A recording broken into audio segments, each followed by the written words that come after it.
Okay, so I am 62. Yeah, you heard that right. 62 years old, and I just got my pilot's license. Most guys my age are thinking about golf or grandkids. Me?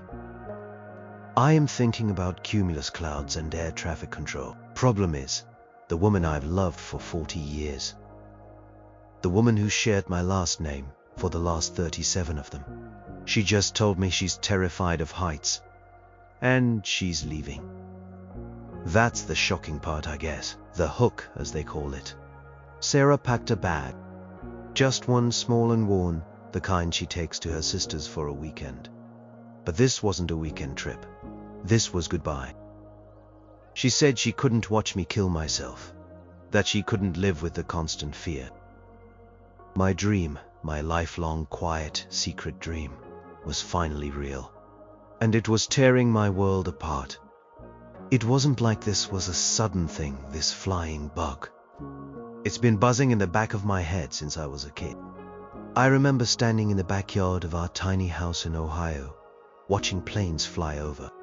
They looked like silver fish, swimming in the impossibly blue ocean of the sky. Everyone else saw just a plane. I saw freedom. I saw a different kind of life. My own life at the time felt pretty small, pretty earthbound. My dad worked at the plant, my mom kept house, and the biggest adventure we ever had was a summer trip to the lake. I loved them, don't get me wrong. But I always felt like there was something more out there, something just out of reach. Life happened though, like it always does. High school, met Sarah. She was the prettiest girl in our class, with a laugh that could make you forget anything bad that had happened that day. We fell in love, simple as that. Got jobs, got married, bought a house with a small mortgage and a big, ugly, avocado-colored refrigerator. We had a good life, a steady life, a comfortable life. We didn't have kids, which was a mutual decision we made early on. It meant we had more freedom, or so we thought. More money too, but we never spent it on anything extravagant. We were savers, planners, always thinking about tomorrow. Never quite living today. My job was all right. Accountant, numbers, spreadsheets, tax forms. Safe. Predictable. It paid the bills, put food on the table, paid for Sarah's garden club and my occasional fishing trip. But it never lit a fire in me. I'd come home, eat dinner, watch television, and sometimes, late at night, when Sarah was asleep, I'd scroll through aviation forums online. Just looking, just dreaming. I never told her about it. Not really. I mentioned it once, maybe 20 years ago, half joking. Wouldn't it be something to just fly off into the sunset? I'd said, trying to make it sound casual. She just smiled, patted my hand and said, "Don't be silly, Frank, we're not birds." Her smile was warm, but her words were like a small, cold drop of water on a budding flame. I let it go. Life was good enough. Why rock the boat? Sarah was happy. I was content. That's what grown-ups do, right? You put your wild dreams away in a box, and you pick up your responsibilities. But the box wasn't sealed tight. Every now and then, a crack would appear. A small plane would fly low overhead, its engine humming a song only I could hear. A documentary about barnstormers would catch my eye. I'd feel that ache, that familiar longing. It never went away. It just simmered. Then came the retirement talk. My company offered an early retirement package. A nice one. More than enough to live comfortably. Sarah was thrilled. Finally, we can travel, she'd said, listing off places. Sedona, the Grand Canyon, maybe even a cruise to Alaska. All things on the ground, obviously. I just nodded, smiled. But inside, a different thought was forming. Retirement. That meant time. Lots of time. And no more excuses. I started doing research, secretly at first. Night classes at the community college for ground school. Didn't tell Sarah, just said I was going to a book club or volunteer work. I felt guilty a little bit, but more than that, I felt alive. Like a part of me that had been dormant for decades was finally waking up. The math, the physics, the weather patterns, it was all fascinating. It was hard, especially for an old dog like me trying to learn new tricks. My eyes weren't as sharp, my memory not as quick. But I pushed through. I wanted this more than anything. The biggest hurdle was the flight instructor. Not finding one, but affording one. Flight lessons are not cheap, folks. They drain your savings account faster than a leaky faucet. I started pulling money from our joint account. Slowly, carefully. Always making sure there was enough left for bills, for Sarah's garden. I justified it. It was my money too, right? And I was finally doing something for myself. Something that truly mattered to me. I met Captain Miller, my instructor, at the small regional airport a half-hour drive from our house. He was a gruff old Vietnam vet, wore a faded baseball cap, and always smelled faintly of stale coffee and aviation fuel. He didn't mince words. "You are an old-timer, Frank," he'd said, looking me up and down. "You got the grit for this? It ain't just joyriding." I told him I did, and I meant it. The first time I took the controls, my hands were shaking. We were on the ground taxiing, and even that felt like an impossible feat. Then we were up, and it was everything I'd ever imagined. The world below spread out like a wrinkled map. Houses were tiny squares, cars were crawling ants. The air was smooth, the sky endless. It was quiet up there, except for the hum of the engine, and Captain Miller's calm instructions in my headset. It was pure, unadulterated freedom.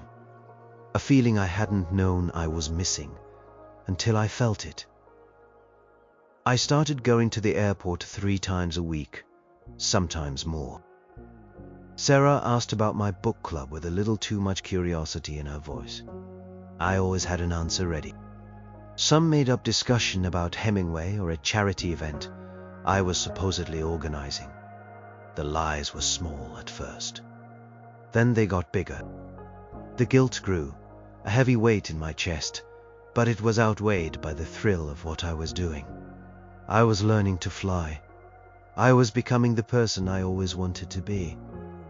I was finally, truly starting over. Then came the day, the check ride, the final test. I passed. The examiner shook my hand, gave me a small smile. "Congratulations, private pilot," he said. The words echoed in the small office. Private pilot. Me, Frank Davis. I walked out of that airport building feeling 10 feet tall, like I could still touch the clouds. I couldn't wait to tell Sarah. I had this vision, you see.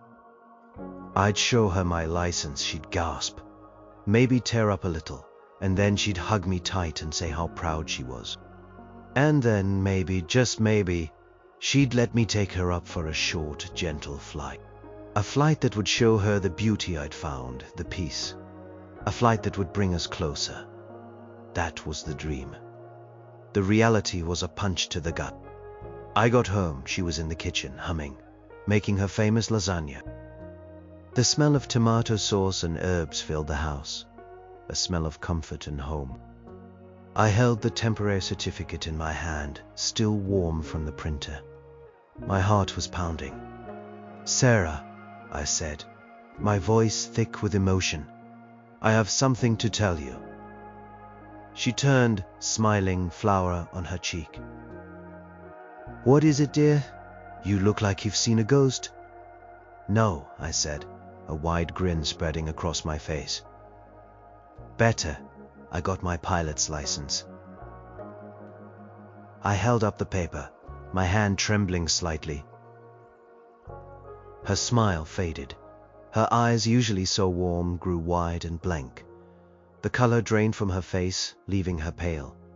The humming stopped. kitchen grew silent except for the bubbling of the lasagna in the oven.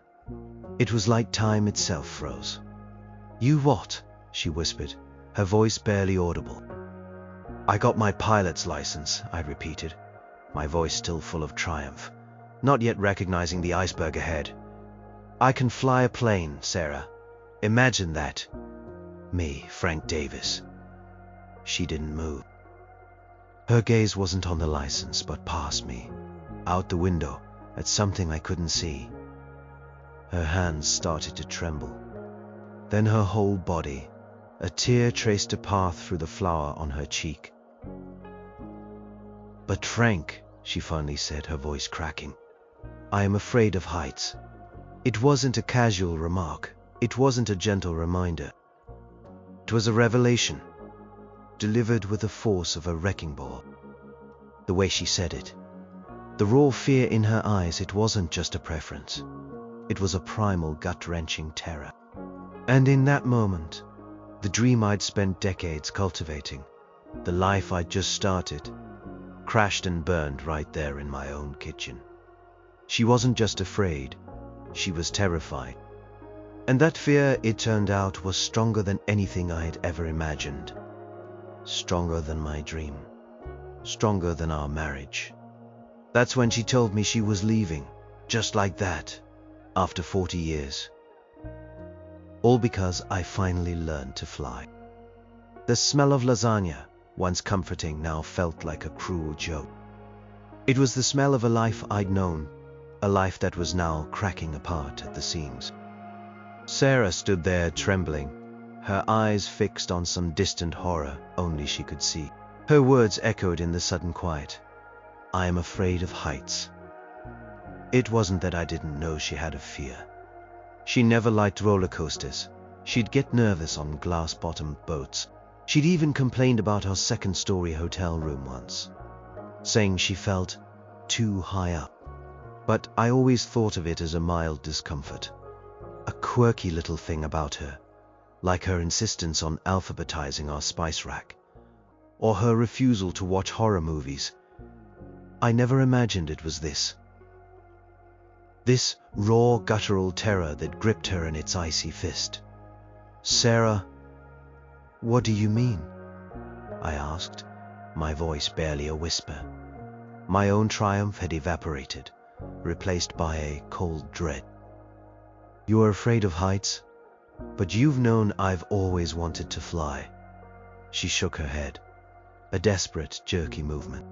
"No, Frank, I didn't. Not like this. Not that you'd actually do it.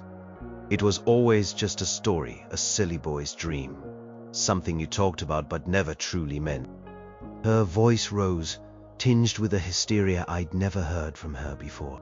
"And I never knew it was like this. This absolute terror." She gestured wildly with her hands, as if trying to push away an invisible threat. "Every time I see a plane now, a small one, I'll think it's you.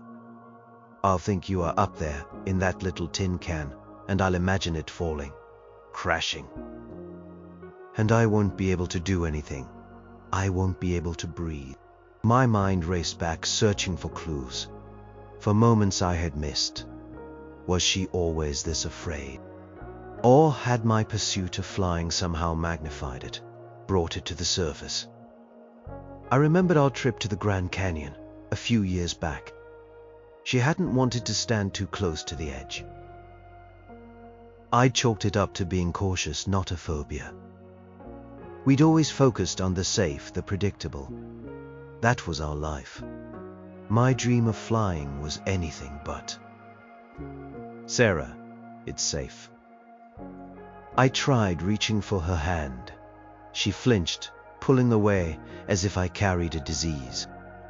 "Captain Miller is a great instructor. The planes are maintained. It's safer than driving a car statistically." She let out a choked laugh, a sound devoid of humor. "Statistics? You want to talk about statistics? What about the statistics of me losing my mind with worry every single time you leave for the airport? What about the statistics of me having to live alone, because you chose a sky full of danger over a life with me."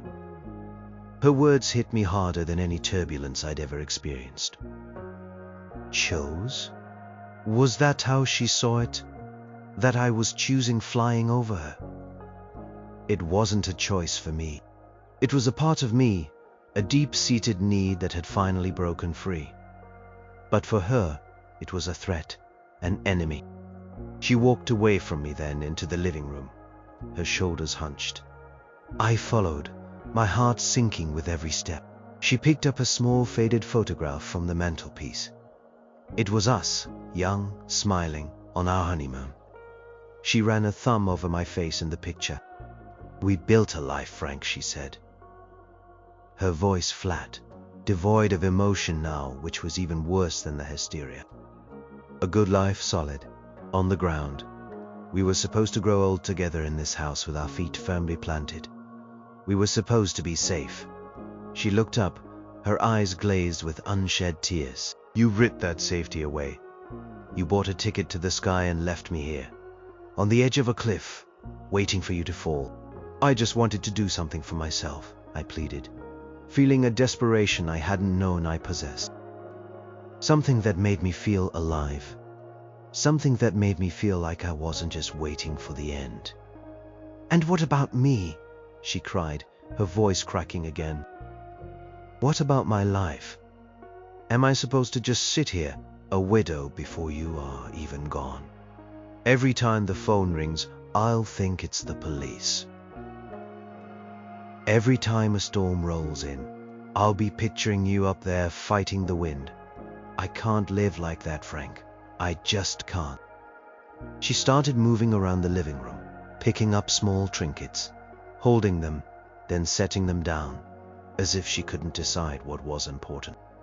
A ceramic bird she'd painted, a seashell from our first beach vacation, a framed cross-stitch she'd made years ago. These were the anchors of our life, the little treasures that made our house a home.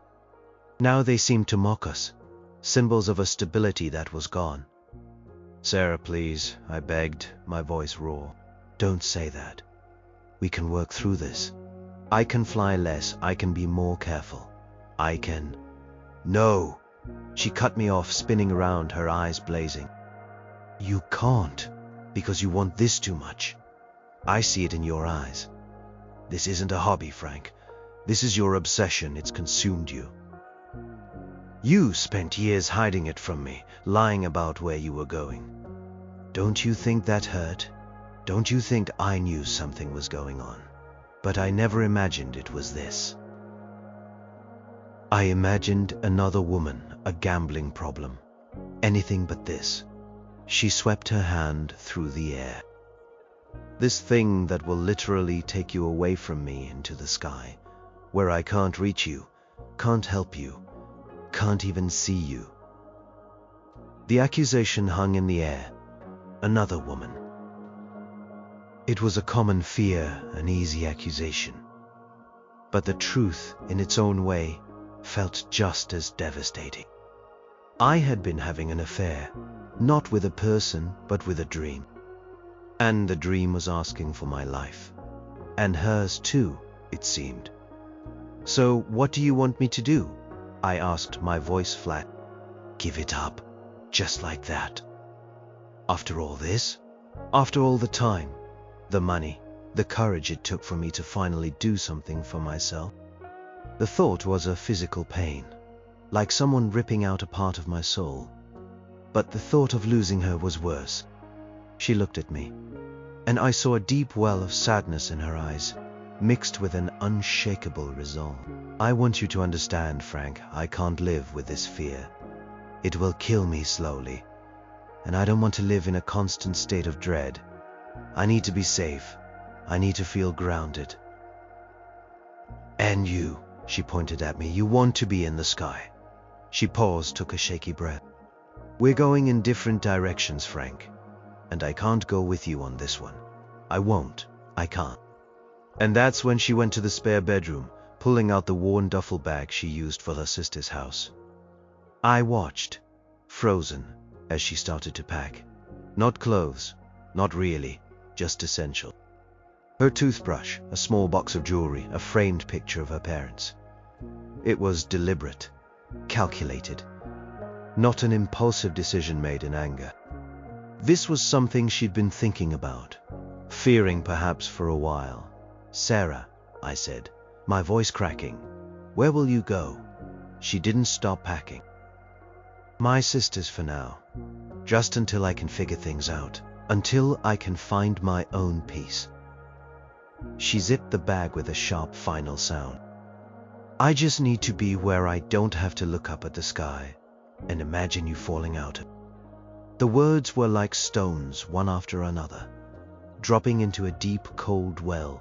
I felt numb.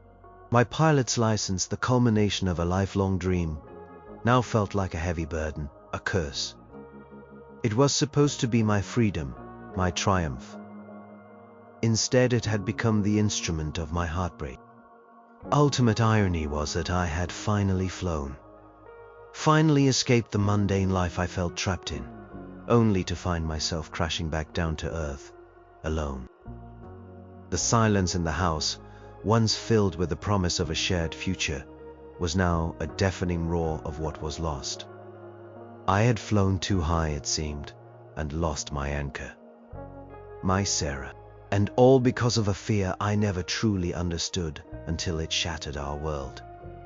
She left that night, just like she said she would. The red taillights of her small sedan faded down the street, taking with her not just Sarah, but the familiar warmth of our home, the comfortable rhythm of our shared life. The house felt huge, echoing with the silence.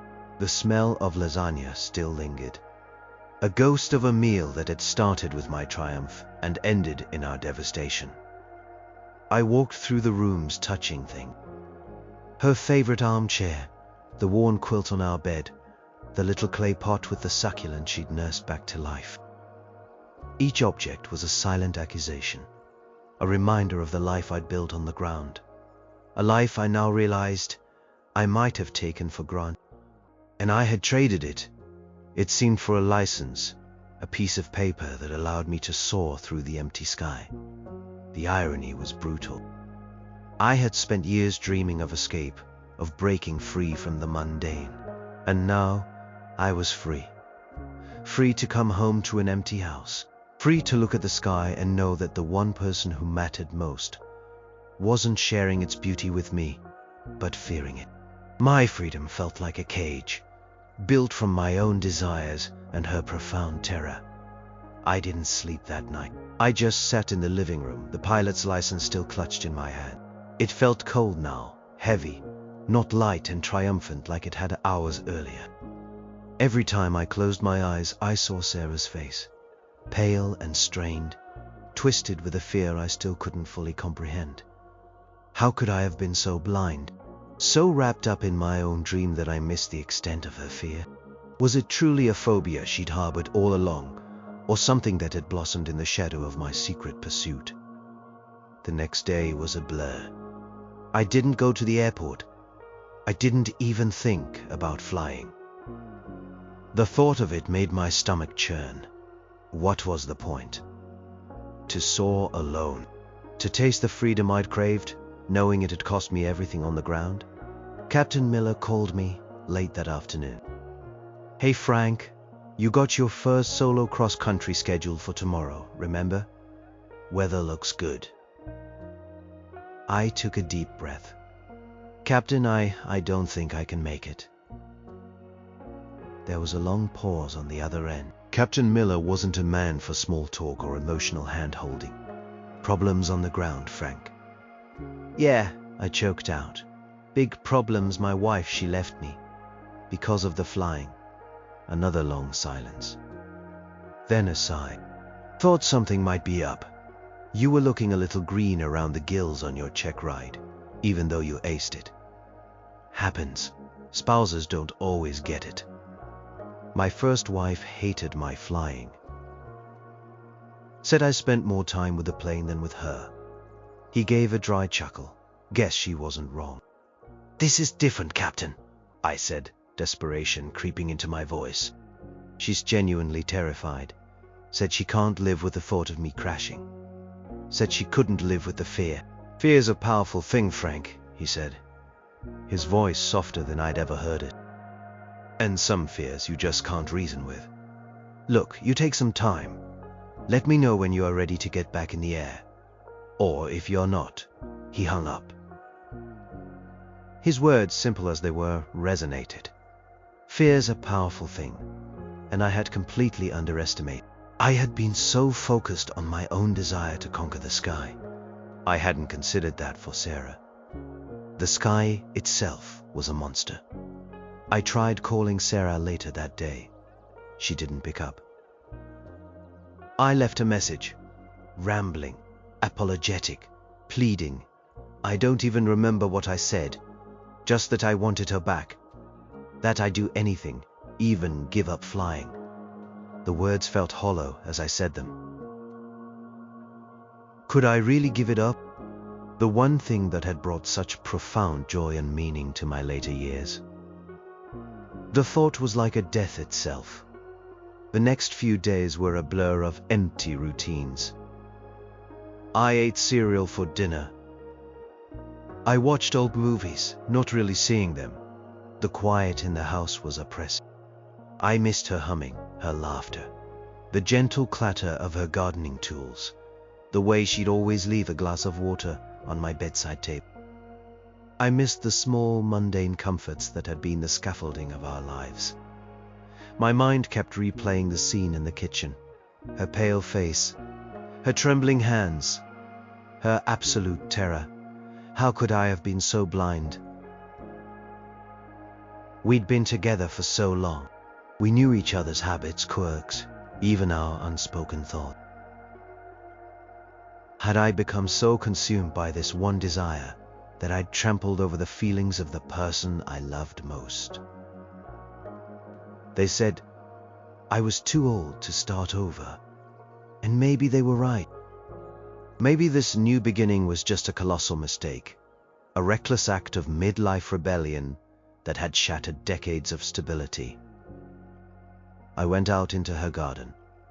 The roses she meticulously tended were still blooming.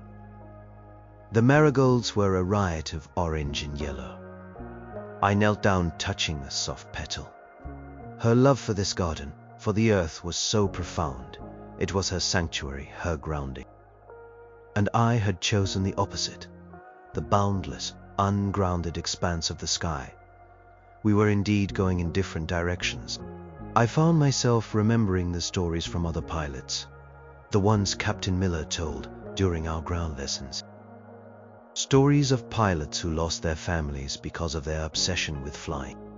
I'd always brush them off, thinking, that won't be me, my Sarah understands. But Sarah didn't understand. She feared, and her fear was absolute. I picked up my phone again, hesitating. Should I call her sister, plead with her to make Sarah talk to me? Number Sarah had made her decision clear. She needed space. She needed to feel safe again. And right now, I was the walking embodiment of danger to her. The house seemed to breathe around me, full of silent questions. What now, Frank? What do you do when your greatest triumph becomes your greatest loss? Do you give up the dream to salvage what's left of your life? Or do you cling to the dream and accept the solitude it brings? I walked into the garage where my old tools hung neatly on the pegboard, gathering dust. I looked at the small, empty space where Sarah used to keep her potting soil and gardening gloves. Everything was just as she left it, but everything was different. The very air felt changed, thinner, colder. I pulled out my logbook from my flight bag. Page after page of flight hours, notes from Captain Miller, dates of my solo flights. My signature, bold and proud. The last entry was the check ride. The lines were crisp, the handwriting steady. It was the record of my journey, a map of my new life. But on the other side of that page, there was a blank, terrifying expanse. A blank page where our future together should have been written. I closed the logbook, the thud echoing in the quiet garage. For the first time in years, the thought of flying didn't bring me joy. It brought a profound, aching sadness. The sky was still there, beautiful and endless. But it felt empty without Sarah on the ground, even if she wasn't looking up.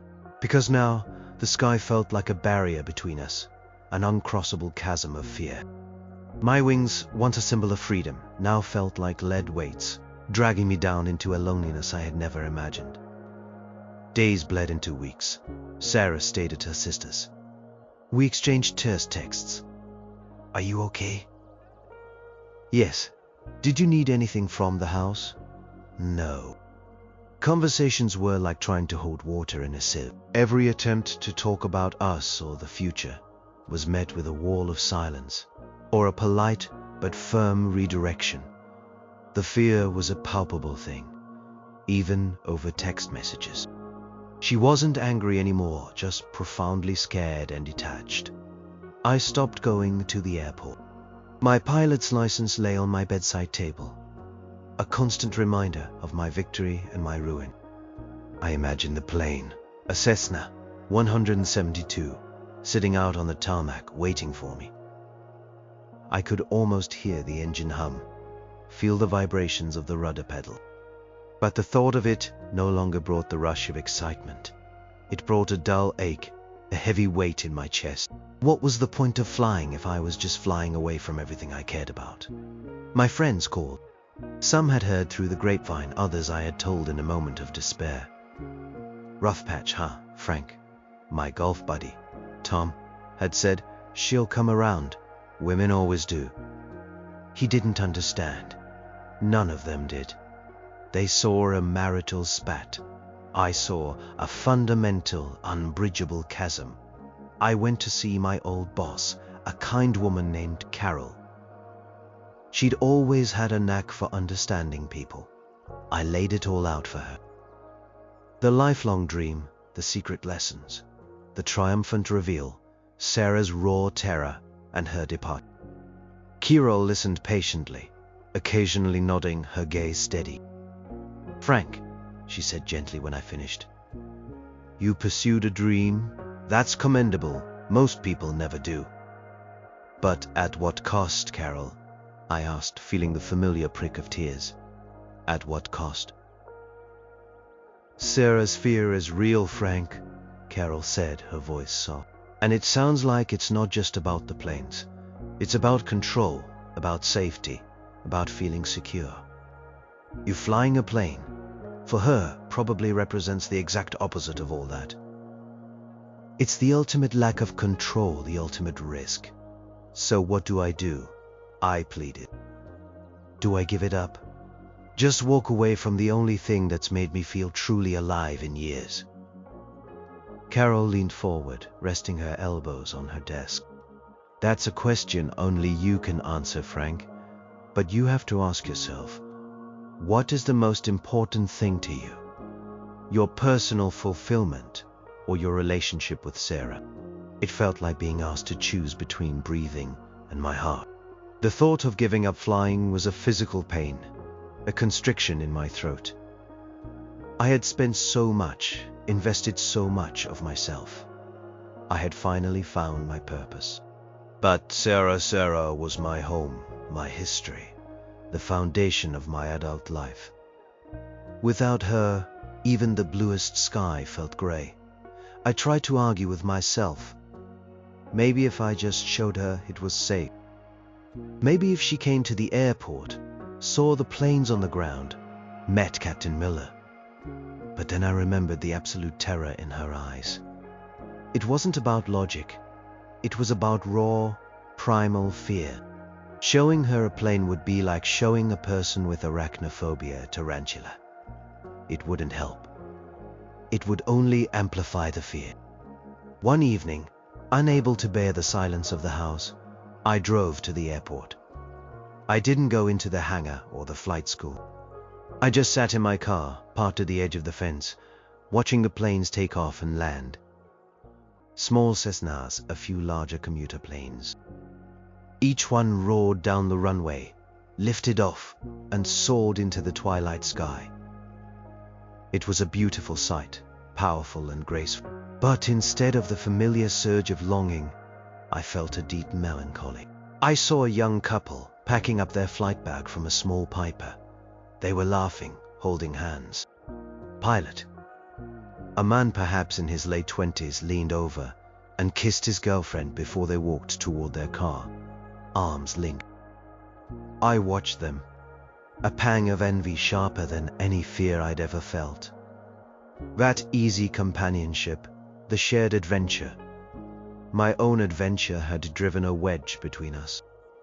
I thought about selling the plane I'd half-jokingly started looking at before all this. A little Piper Cub, just perfect for weekend trips. Now the idea felt like a cruel joke.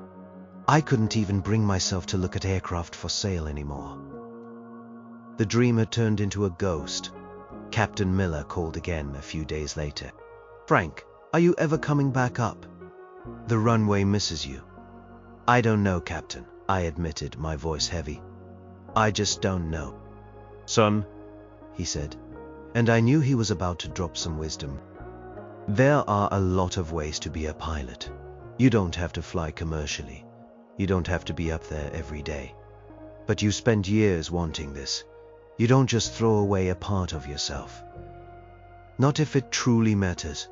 But what if it means losing everything else?" I asked. "Then you have to figure out what everything else really means to you," he replied, his voice gruff but kind.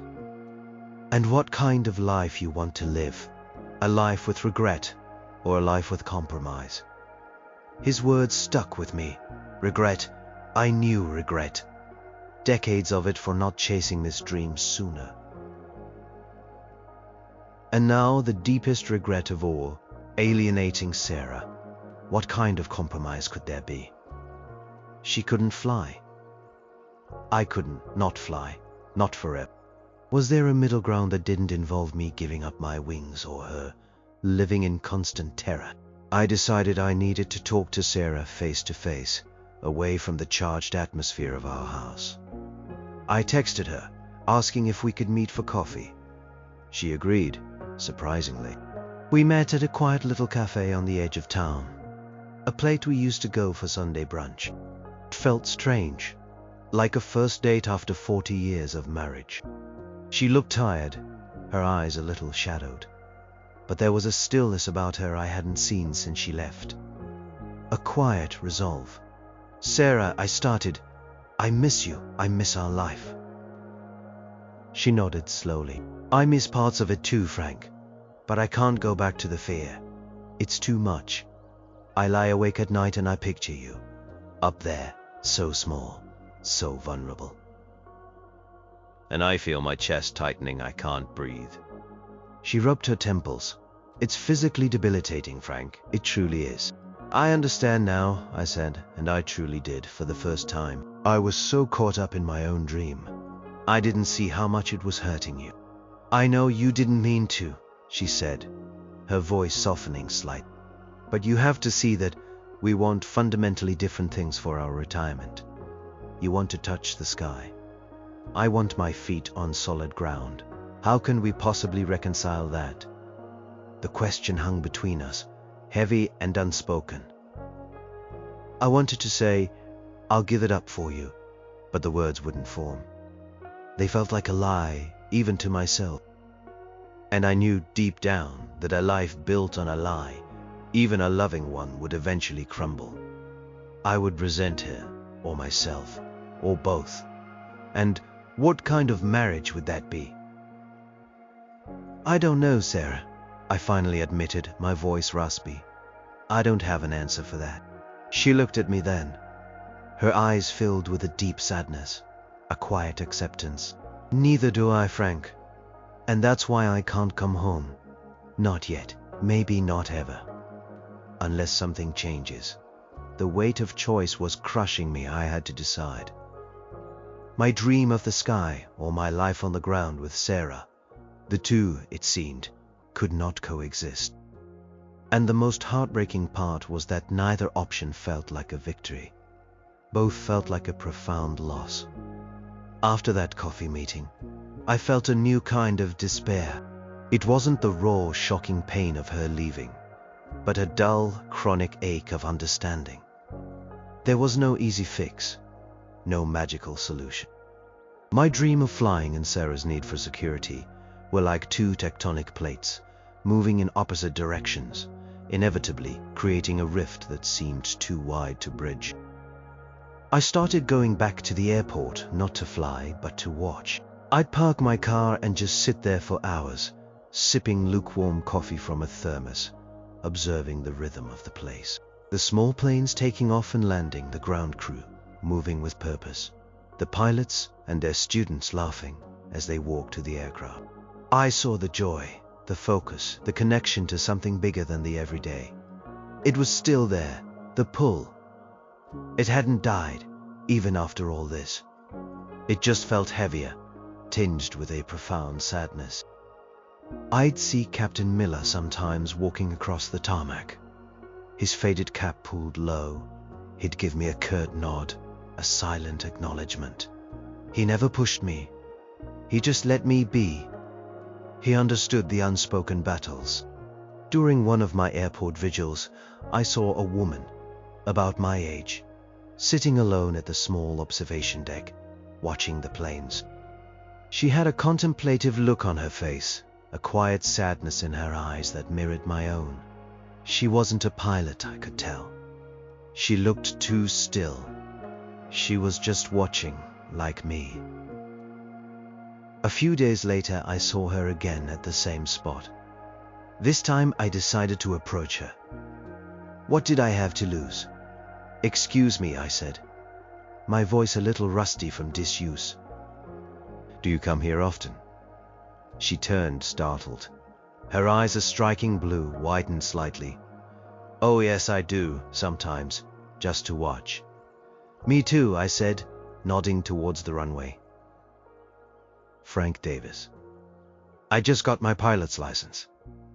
The words felt strange, like introducing myself as a ghost.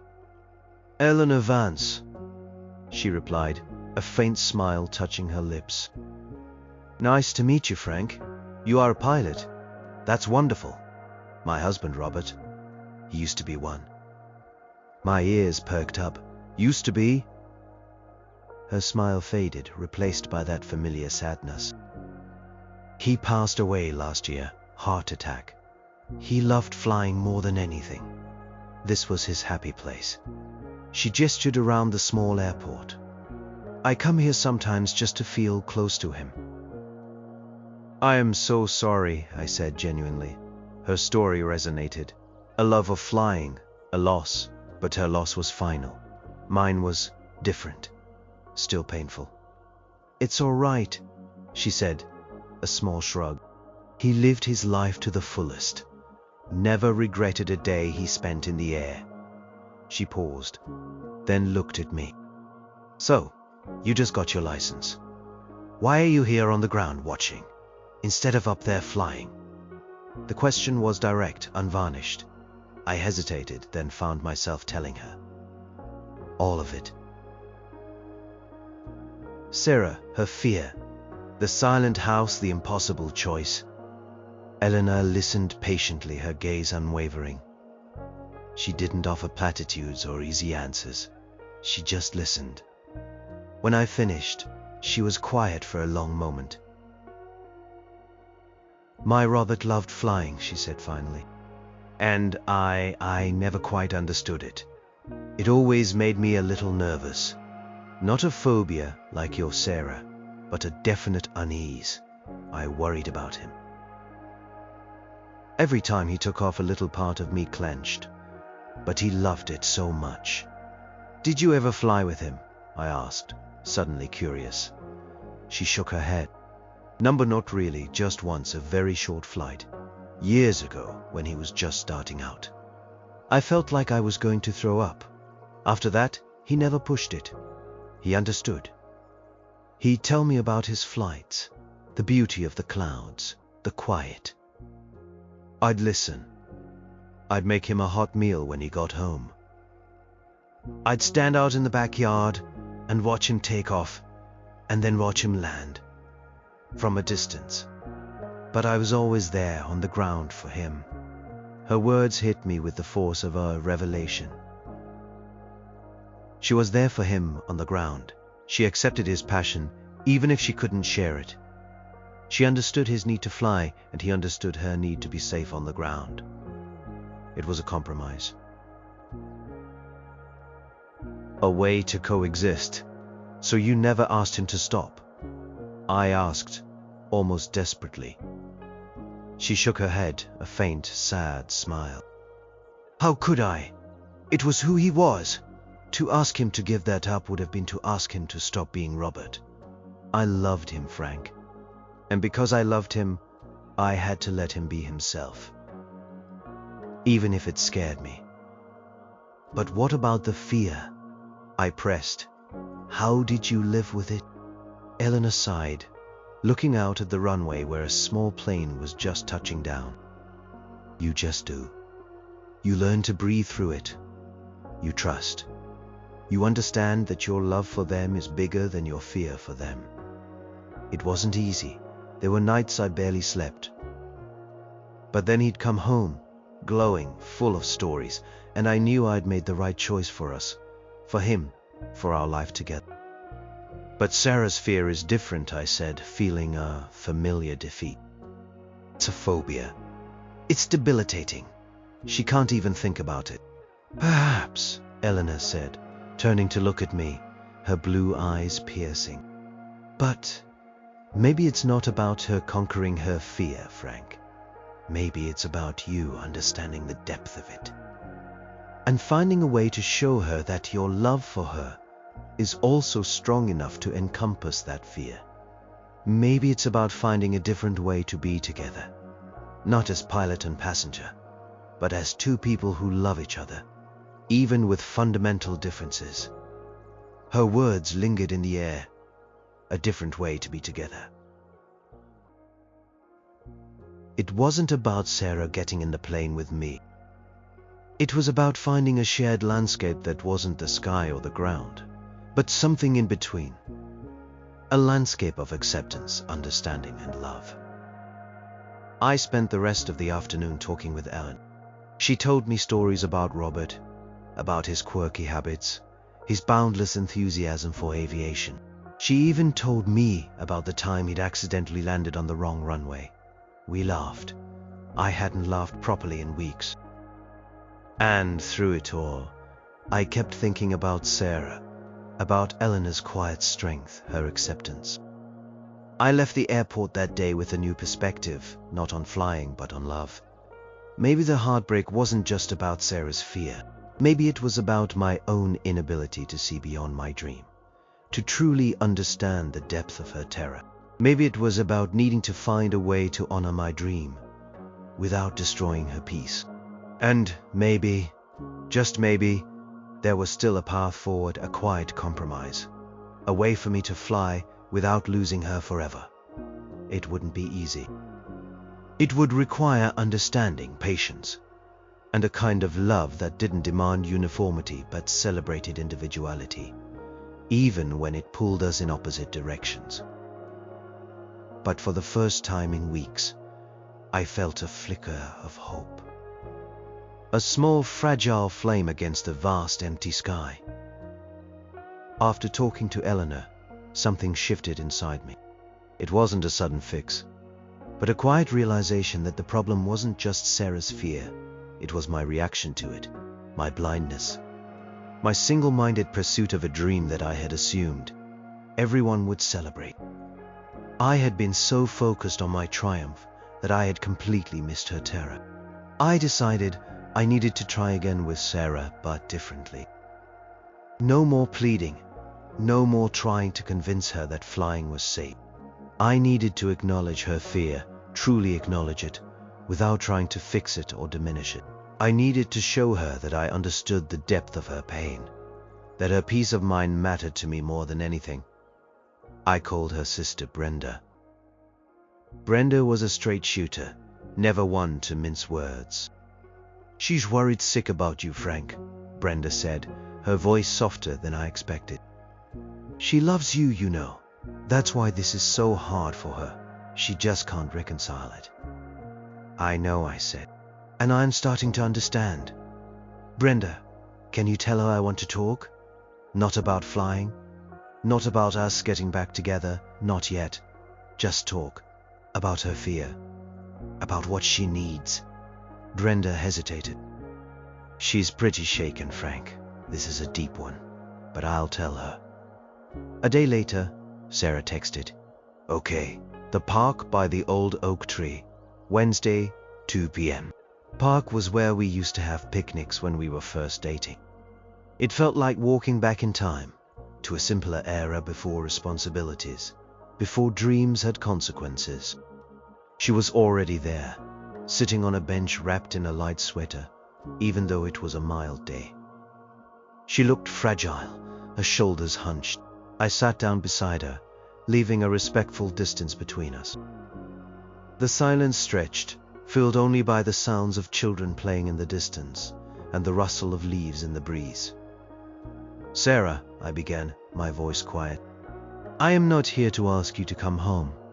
I am not here to talk you into anything. I am here to listen.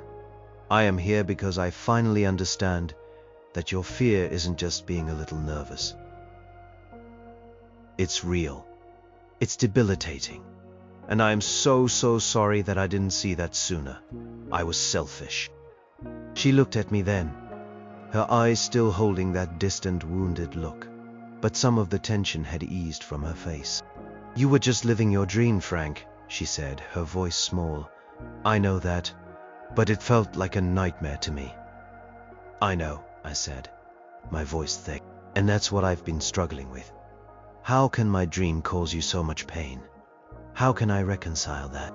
She wrapped her arms around herself, pulling her sweater tighter. "I don't know, Frank. It's like my whole life I felt safe here. On the ground. Safe with you. You were my anchor. And now, suddenly, you want to be up in the sky, in a small metal box, defying everything that makes me feel secure. It's not just the fear of falling. It's the fear of losing control. The fear of you changing into someone I don't recognize anymore." Her words resonated with Eleanor's. It wasn't just the heights. It was the change, the perceived loss of control. I nodded, really listening, not formulating arguments in my head. "When I was a little girl," she began, her voice softer now, almost a whisper. "My cousin Amy, she was a bit older than me. We were playing on the old water tower in our town. Just climbing the ladder to the first platform, nothing too high. But she dared me to climb higher, to the very top. I was scared, but I wanted to impress her. I got to the top, and the wind was blowing so hard, and I could see everything below, and suddenly I couldn't move. My hands were gripping the metal railing so tight, my knuckles were white." Amy laughed. She thought it was funny. "But I was frozen. I couldn't climb down. I screamed and cried, and my dad had to come get me with the fire department ladder." She paused, taking a shaky breath. "Ever since then, it's been there. Not always a problem, because I just avoid high places. But the thought of being up there so high, so vulnerable, it cripples me, Frank. It truly does." My heart ached for her. This wasn't some minor aversion. This was deep-seated trauma. And I had completely dismissed it in my own self-absorption. "Sarah," I said, reaching out and gently taking her hand. This time she didn't pull away. Her hand was cold in mine. "I am so sorry. I had no idea it was that bad. I never connected it." She looked at our clasped hands, a flicker of something, maybe tenderness, in her eye. "It's hard to explain, Frank, if you don't feel it. But it's like a constant hum of dread whenever I think about it. And now, every time I look at you, I see the man who wants to be in the sky, and it brings all that dread rushing back." "I don't want you to live in dread," I said, squeezing her hand gently. "I don't. Your peace matters to me, more than anything." Then what? She asked, her voice laced with quiet despair. What do we do, Frank? We're at an impasse. You have this dream, this new life, and I have this fear. This old, paralyzing fear. How can we be together? I don't know, I admitted again, but this time the words weren't laced with defeat. They were laced with a new kind of resolve. But I promise you this, Sarah, I will find a way. A way for you to feel safe, and for me to still be me. Whatever that looks like, even if it means my flying looks different than I imagined. She pulled her hand away then, but gently. What do you mean? Different? She asked, a spark of cautious curiosity in her eyes.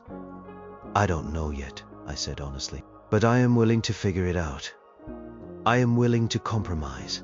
I won't ask you to get in a plane ever. I won't even talk about flying constantly if you don't want me to.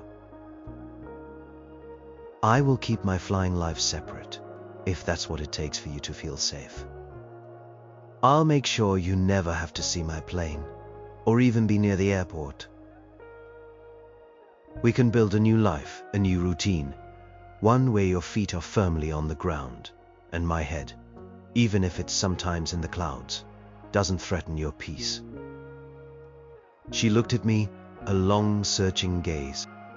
I saw a hint of the old Sarah in her eyes then, the one who saw possibility, not just problems. You mean that, Frank? She asked, her voice trembling slightly. You'd really do that? I mean it, I said, looking her directly in the eyes. 'Cause losing you is a far greater fear than any I could ever imagine experiencing in the sky. My dream means nothing if it means losing you. It was a risk, making such a strong statement. It implied giving up the very essence of my newfound freedom. But it felt right. It felt like the truth. The dream was important, yes, but the person who shared my life, who had been my constant for 40 years, was more important. Her peace, her happiness, her safety. A small tear traced a path down her cheek. I don't know if I can just forget, she whispered. The fear is still there. I know, I said. And I am not asking you to forget. I am asking you to consider that maybe we can find a new way forward, one step at a time. Maybe we can find a way for me to still be a pilot, and for you to still feel safe on the ground, a way for us to still be us. She didn't promise anything. She just nodded, a small, almost imperceptible movement. But it was something. It was a crack in the wall, a tiny glimmer of hope that maybe, just maybe, the rift could be mended. Not by closing it completely, but by building a fragile, understanding bridge over. It was the first time since she left that I truly felt a breath of relief. It wasn't a resolution, not by a long shot. But it was a start. A painful, honest, and utterly necessary start. Sarah didn't come home immediately, but she didn't close the door on me either. Our conversations slowly, painfully became less tense. We talked about anything but flying. Her garden, my old hobbies before I got consumed by aviation. What we'd do for Christmas. It was like rebuilding a house, brick by brick after a storm. Each conversation was a carefully placed brick, testing the foundation, hoping it would hold. I kept my promise. I didn't mention flying. Not even once. I still went to the airport sometimes, but I never went near a plane. I just sat at the observation deck, watching, thinking. I started to notice things I hadn't before.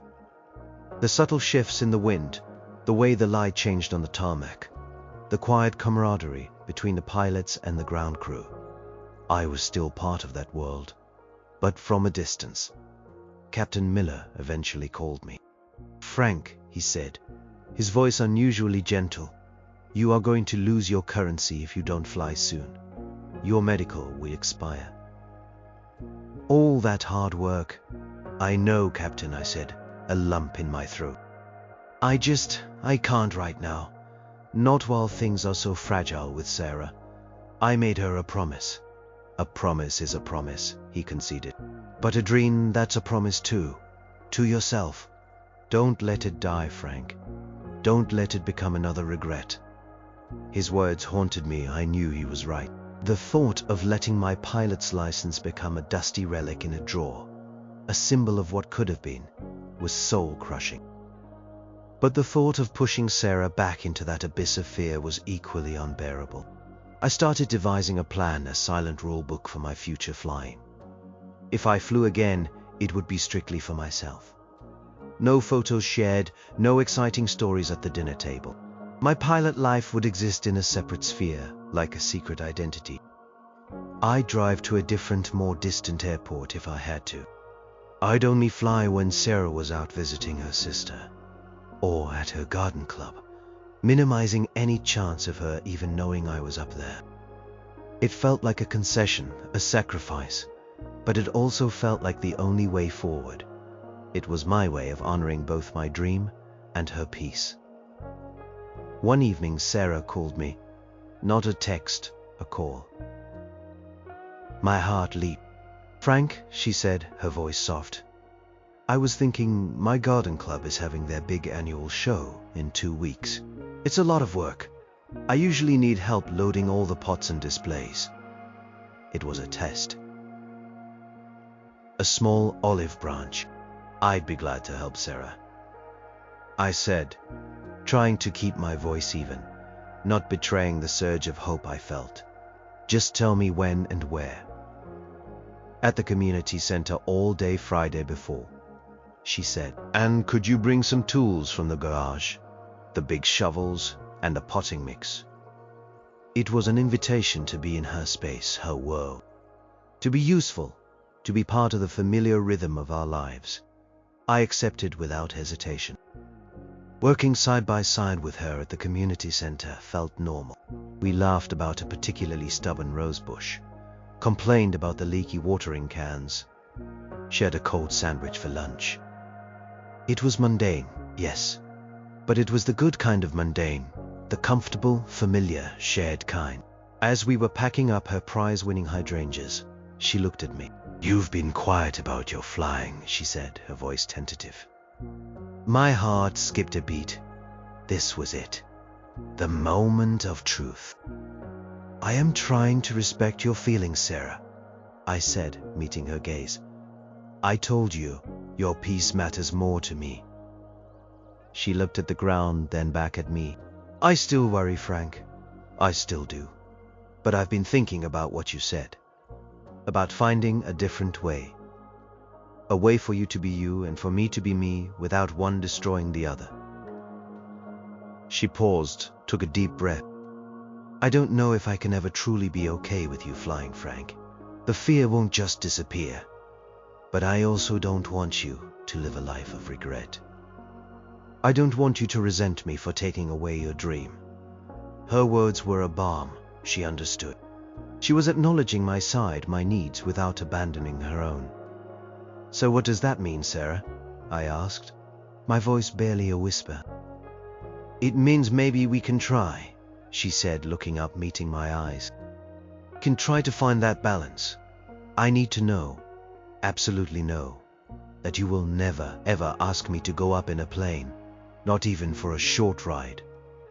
And I need to know that you'll understand if I can't always be excited about it, if I still worry. I just need you to be honest with me, and to understand that this is incredibly hard for me." "I understand," I promised, my voice thick with emotion. "And I swear to you, Sarah, I will never ask you to fly. Never. And I will always respect your fear. I just want to be able to live my life, with my dream, and still have you in it." On the ground safe, she offered me a small, tentative smile. It wasn't the beaming smile of our youth, but it was real. "Okay, Frank," she said. "Let's try, one step at a time." That night, she came home. She didn't unpack everything right away. Just a few essentials. It was still fragile. The house still felt a little too quiet. as if holding its breath, but she was there. Her presence was a comfort, a warmth I hadn't realized how much I'd missed. The next morning I drove to the airport. I called Captain Miller. "Captain," I said, "I am ready to get back in the air. Can we schedule a refresher flight?" "Took you long enough, Frank," he grumbled, but I heard the relief in his voice. "See you at 10. Don't be late." As I taxied down the runway, the engine humming a familiar song, I felt a different kind of freedom. Not just the freedom of the sky, but the freedom of knowing I was doing this on my own terms, with an understanding I hadn't had before. Sarah was on the ground. She wasn't watching. She wasn't even thinking about it, hopefully. My flying wasn't a secret anymore. Not exactly, but it was a private passion. It was mine, and it didn't have to define our entire relationship. I lifted off, the world falling away beneath me. The familiar exhilaration surged through me, but it was tempered by a deeper appreciation for the ground, for the life I had chosen to preserve. This wasn't about conquering the sky anymore. It was about finding my place within it. A place that allowed me to return to the earth, to Sarah, at the end of every flight. The heartbreaking choice was still there, a constant reminder. But now, it felt less like a choice between two impossibilities, and more like a carefully navigated path forward, built on respect, understanding, and the quiet promise of a different kind of love. Life slowly found a new rhythm. Sarah returned to her garden, her daily routines. I went back to the airport. My flying was different now. It was no longer a secret, but it was a quiet pursuit. I didn't talk about it at home unless she brought it up, which she rarely did. When I went to fly, I'd say I'm going to the airport, and she'd simply nod. No questions, no protest. Just a quiet acceptance that this was a part of me, a part of our new reality. I flew early in the mornings or late in the afternoons, when Sarah was busy with her own activities or knew I'd be back before dinner. I learned to choose different routes, avoiding flying directly over our house. It was a silent agreement, an unwritten rule book we both implicitly followed. She wouldn't ask, and I wouldn't impose. Joy of flying was still immense, but it was tinged with a new layer of understanding. I saw the world from above, beautiful and vast, but I also saw the ground, the familiar landmarks that anchored my life. I found a new appreciation for the contrast, the wild freedom of the sky, and the steady comfort of the earth. Sometimes after a flight, I'd come home and find Sarah sitting in her garden, a gentle smile on her face as she tended to her plants. I'd sit beside her, telling her about my day, about nothing aviation related, about the funny thing the grocery clerk said, or a new recipe I'd tried. She'd listen, and we'd just be us. Two people sharing a quiet moment, connected by decades of shared life, even if parts of our individual lives now existed in separate dimensions. One evening, Sarah brought out an old photo album. Pictures from our early years, our first date, our wedding, trips we'd taken. We laughed at our younger selves, at the outdated clothes and hairstyles. Then she stopped, at a picture of us on a small hill overlooking our town. We were young, arms around each other, looking out at the distant horizon. "Remember that day?" she asked softly. Talked about all our dreams, building a life, growing old together. I remembered. The dream of flying was a distant, unspoken thing then, a faint whisper in my heart. "Yeah," I said, "I remember." "And you never mentioned flying then," she said, her voice just a little wistful. "It was always there," I admitted, "just buried deep. It felt too big, too impossible for the life we were building." She nodded. "I know, and I guess I still wish it had stayed buried sometimes. But I am trying, Frank. I am really trying to understand, That was more than I could have ever hoped for. Not just tolerance, but an attempt at understanding.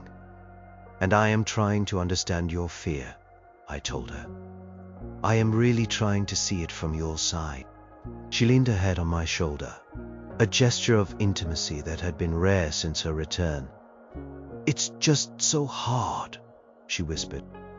Every time I hear a plane, even from afar, my stomach still clenches.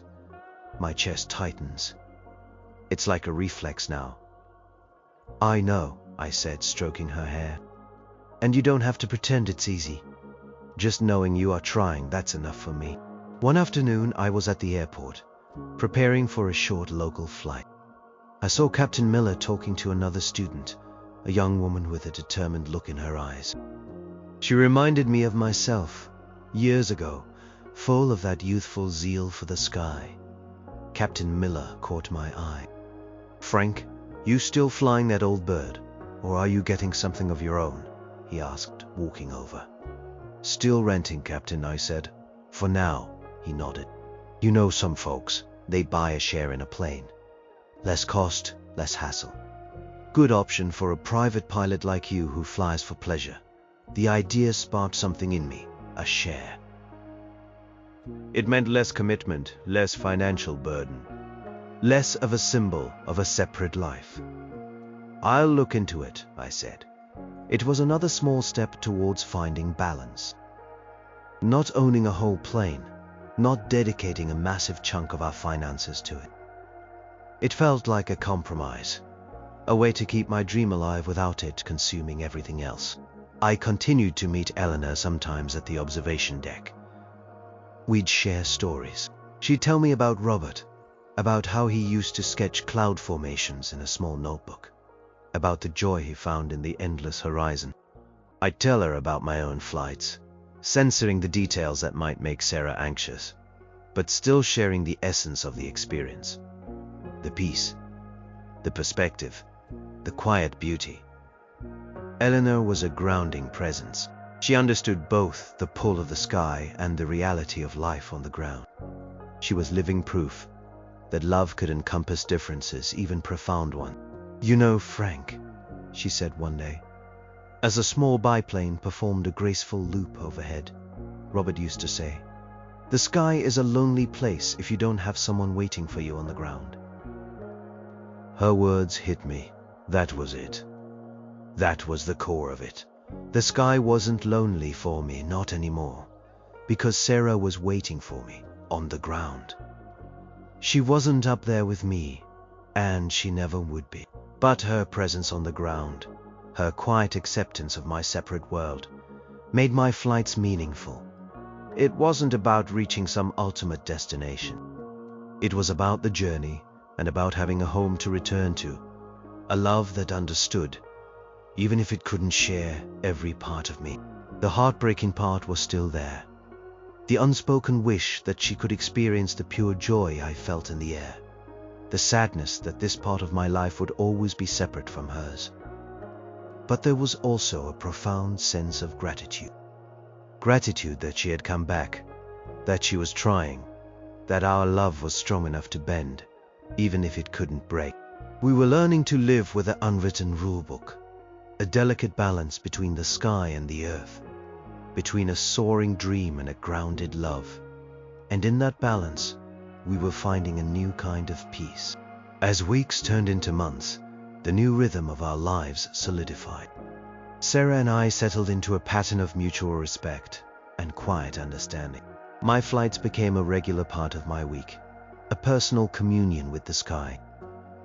I'd go to the airport, fly for an hour or two, and come back. Sarah would often be in the garden or reading in her favorite chair. She never asked for details about my flights, and I never offered them.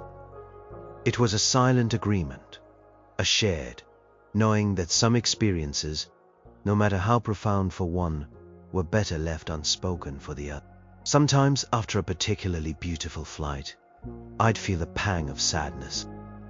I'd see a cloud formation that looked like an angel, or a sunset that painted the sky in impossible hues, and I'd wish I could share it with her. I'd imagine her beside me, gasping at the beauty, her fear momentarily forgotten. But then I'd remember the raw terror in her eyes, the painful recounting of her childhood incident on the water tower, and the wish would recede. Her peace was more important than my desire for shared wonder. Instead, I found ways to connect with her on the ground. I'd help her with her garden projects, learning the names of flowers and the proper way to prune roses. I'd go to her garden club meetings, sitting quietly in the back, listening to her talk about new hybrids or soil amendments. It wasn't my passion, but it was hers. And in sharing her world, even as an observer, I felt a deep connection, a reaffirmation of our bond. We found new shared activities too. Long walks in the local nature preserve, where the trees sheltered us from the vastness of the sky. Visiting antique shops, searching for forgotten treasures. Cooking new recipes together, experimenting with spices and flavors. These weren't grand adventures, but they were our adventures. Grounded and comforting. They were the threads that wove our separate lives back into a cohesive tapestry. Sarah, in turn, showed small, almost imperceptible signs of accepting my passion. One afternoon I came home from the airport and found a small, framed watercolor on my desk. It was a painting of a distant airplane, a tiny speck against a vast blue sky, with a delicate wisp of cloud trailing behind it. It was abstract, not detailed, but unmistakably an airplane. It was signed SD. My throat tightened. She had painted it.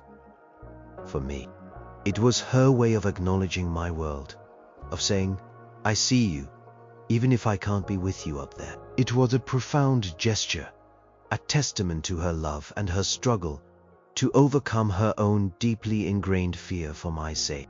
I placed it on my bedside table, right next to my pilot's license, a tangible symbol of our complex, beautiful compromise. Captain Miller noticed a change in me. You are flying different, Frank, he remarked one day after a lesson. More confident, more at peace. You figured things out on the ground, didn't you? I smiled. Something like that, Captain. It's about finding balance. He just nodded, a knowing look in his grizzled eyes. That's the real trick to flying, son. Balance. In the air and on the ground. One sunny Saturday, I had a cross-country flight planned. A longer one, a few hours to a small airport about 100 miles away. I told Sarah I'd be gone for most of the day. She just nodded, said she'd be working in the garden. As I drove away, I looked in my rearview mirror. Sarah was standing on the porch, holding a small watering can. For a moment, she looked up, her gaze following the direction of the airport. It wasn't a look of fear, not entirely.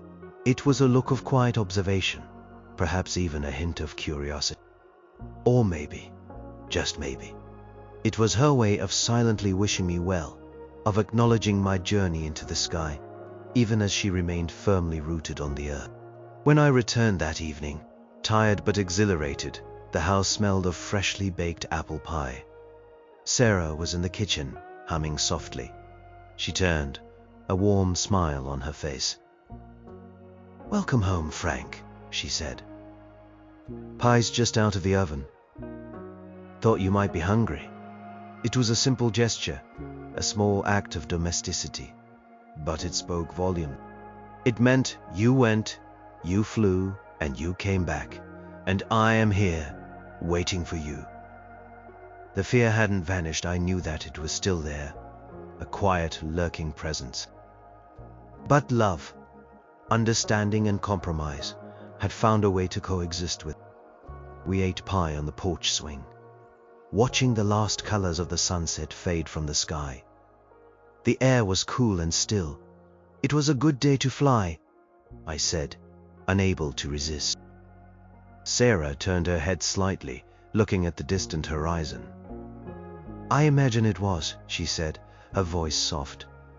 The sky looked very blue from here today. It wasn't an invitation to talk details. It wasn't a declaration that she was no longer afraid. but it was an acknowledgement. A gentle, quiet admission that she saw my sky, even if she couldn't enter it. And in that moment, sitting there, side by side under the vast, darkening expanse, I felt a peace I hadn't known was possible.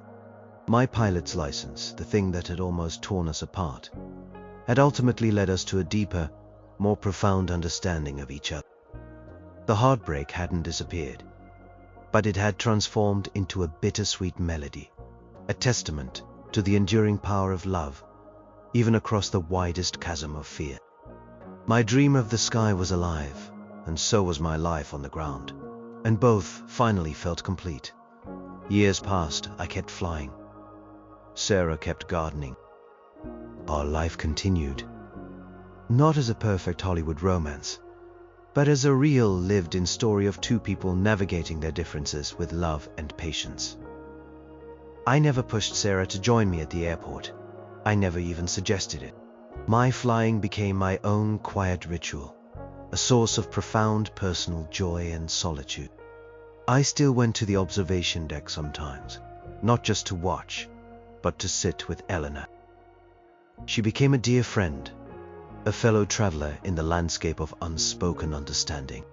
She continued to visit the airport, a silent tribute to her late husband, and a comfort to me. We'd talk about life, aging, the small victories and defeats of everyday existence. Her perspective on loss and acceptance was a constant reminder that love wasn't about controlling another person's journey, but about supporting it, even when it led them far from you. Sarah, surprisingly, took up painting again, a hobby she'd abandoned years ago. Her canvases filled with vibrant landscapes, lush gardens, and surprisingly, sometimes, abstract swirls of blues and whites that hinted at the sky. She never painted a plane, not directly, but I saw the echoes of my world in her art. It was her way of reaching across the divide, of acknowledging the part of me that soared. Our marriage deepened, in a strange, unexpected way. The initial heartbreak, the raw pain of separation, had forced us to truly see each other, to communicate our deepest fears and desires. We learned that love wasn't about merging into one seamless entity, but about respecting the individual spaces, the unique dreams and fears that made us who we were. I flew less often as I got older, but the passion never faded. My bones might ache a little more, my eyes might not be as sharp, but the moment the wheels lifted off the runway, that familiar surge of freedom still rushed through me. And every time I landed, I felt a quiet gratitude for the solid ground beneath me, and for the woman waiting there. One sunny afternoon, my daughter, not our biological child, but the child of our hearts, my niece Lily, came to visit with her own daughter, a bright-eyed 6-year-old named Clara. Lily had always been fascinated by my flying, ever since I first got my license. Sarah had encouraged this fascination, surprisingly. Lily was a free spirit, much like I was, drawn to the unconventional. "Grandpa Frank," Clara chirped, her eyes wide with wonder. "Lily said you can fly a real airplane. Can we go see it?" My heart did a little flutter. Sarah was in the kitchen making lemonade. I glanced at her, a silent question in my eyes. She met my gaze, and then, slowly, she nodded.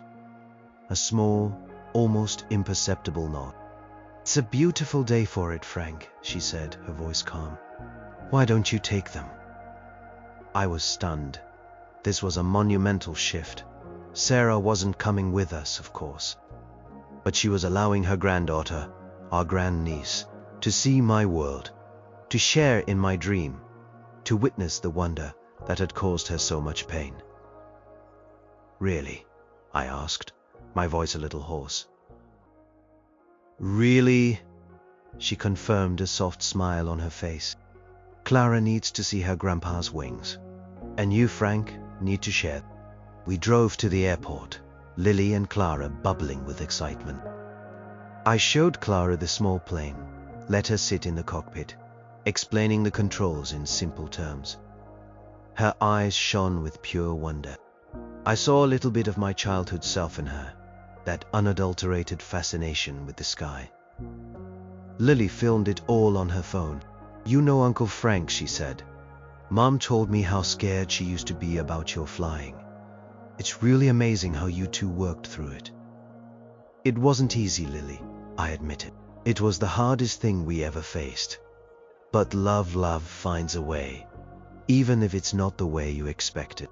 I took Lily up for a short flight, a gentle circuit around the county, with Clara waving from the ground, Sarah standing beside her, a hand resting on Clara's shoulder. As I soared above, I looked down and saw them, tiny figures rooted to the earth. And for the first time, the distance didn't feel like a chasm. It felt like a connection. A beautiful, complex bond between the sky and the ground. That evening back home, Clara drew me a picture. A stick figure me, with wings, flying above a stick figure Sarah, smiling and standing in a garden full of flowers. The sky was a vibrant blue. The ground was a cheerful green. There was no fear in the drawing, only connection. Sarah hung the drawing on the refrigerator, right next to a postcard of a famous garden she hoped to visit one day. Two different worlds side by side, recognized, accepted, and loved. The heartbreak of that initial separation never truly vanished. Came a scar, a reminder of how fragile life and love can be, and how profound our individual fears and dreams are. But it also became a source of immense strength. Taught us that starting over isn't always about abandoning your past, but about finding a new way for your past and your present, your dreams and your reality, to coexist. They said I was too old to start over. Maybe they were right in one sense. I wasn't starting a completely different life, not really. I was expanding my existing one, making space for a part of myself I'd long suppressed. And in doing so, I learned that love isn't about being perfectly aligned, but about being perfectly devoted, about having wings and roots, and finding a way to honor both every single day. My pilot's license didn't break us. Taught us how to truly fly together, even when one of us stayed firmly on the ground.